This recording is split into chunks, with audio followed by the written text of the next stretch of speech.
Little update on my cassette project. So, see if I can zoom here a bit.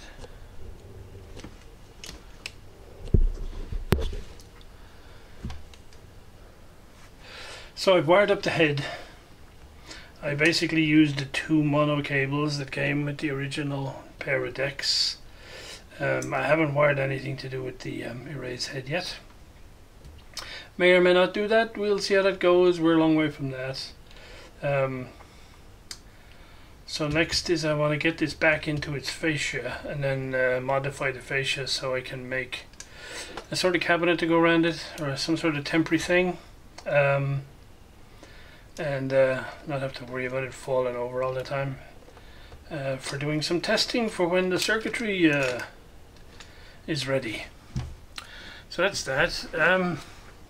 I probably picked an overly complex circuit for my first delve back into breadboarding, because what I have here is about 1/4 of the total circuit.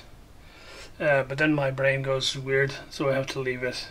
But I'm using Joran 1's technique of drawing in each little wiring connection when I fit the component. So I'm hoping I won't miss anything, but yeah, you never know. We shall see. What is particularly frustrating is the datasheet that comes with this for this chip. Let me just get it here. It gives you the circuit diagram, the circuit schematic, and it gives you like a drawing of the layout of the components, overlay of the actual board, but it doesn't give you the the layout of the board itself for the purposes of etching or milling. Yeah, I'm not going to find one of those anywhere. So there we are. It's a limitation, but it is a little frustrating, because obviously at one point when this IC was relatively new on the market, you could order up these boards which were fully populated, presumably for evaluating the performance of them and so on. So that's where we're at. I'll keep working on this in stages. So these existing fascia looks a bit like this. So I'll keep this part over here with the power switch and the tape counter and an external 12-volt DC in.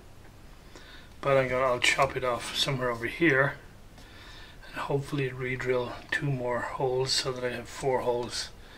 Then I'll put a little box cabinet behind it, and then I can fit the mechanism back in. And then that'll do me for the purposes of testing, because around the back I will run out a couple of sets of phonos for the interconnect.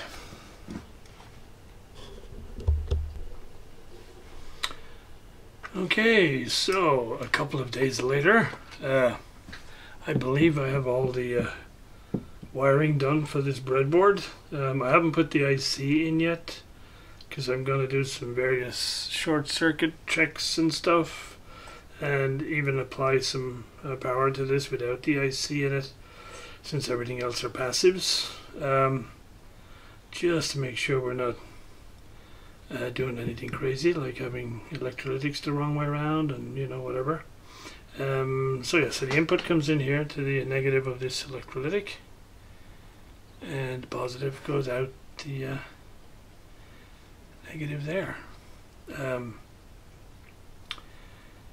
And so yes, I think I've got it all done. I will leave it now for 24 hours because it makes my brain go crazy doing this stuff, and I will check it again. If not all of it, then at least a lot of it. There's one little cap I'm not happy with in here because the leads are so thin, they don't really, the breadboard doesn't really hold them properly. So I'm still on the look for a 1.8 nanofarad cap. If I can find a replacement for that, I will replace it before we go further, because it's just flopping around in there. I don't like that. Okay, I've fitted all the components except maybe, can I show you? Yeah, there's just a couple here that are only for the record circuitry, which I thought I'll be very lucky if I get that far. But for the rest of it, it should be all done. And yeah, so next will be some, as I say, checking of the work, applying power, see where we go from there.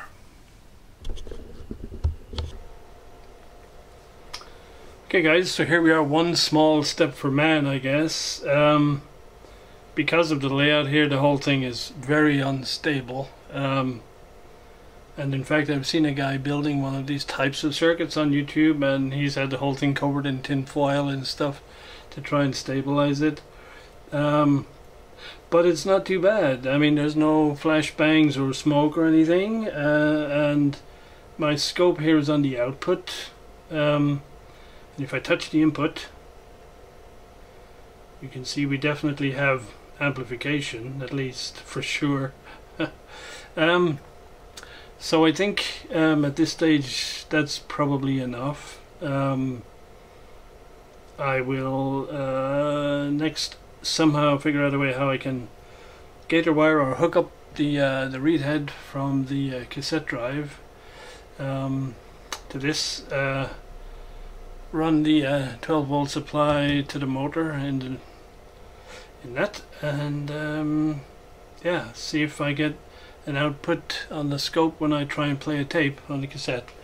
Well, looks like our hopes are dashed a little bit here with the deck. I'm not sure if I'm doing it correctly, but I'm getting absolutely no signal off this head at all. It seems to just generate spontaneous noise, and when I play a tape, the scope doesn't show any difference at all. So there's an ohm reading across each of the coils in the head. So I don't know if it's this cable or what it is, but because this is the mono cable that was there before, and so I just used 2 strands of it rather than replacing it, since I'm only temporarily trying things out. But right now, nothing coming off that head at all. So I gotta go do some research and see if I've missed something here, or if maybe this head is not functioning. Who knows? So we'll pause for a little while while we go and do some research into that lot.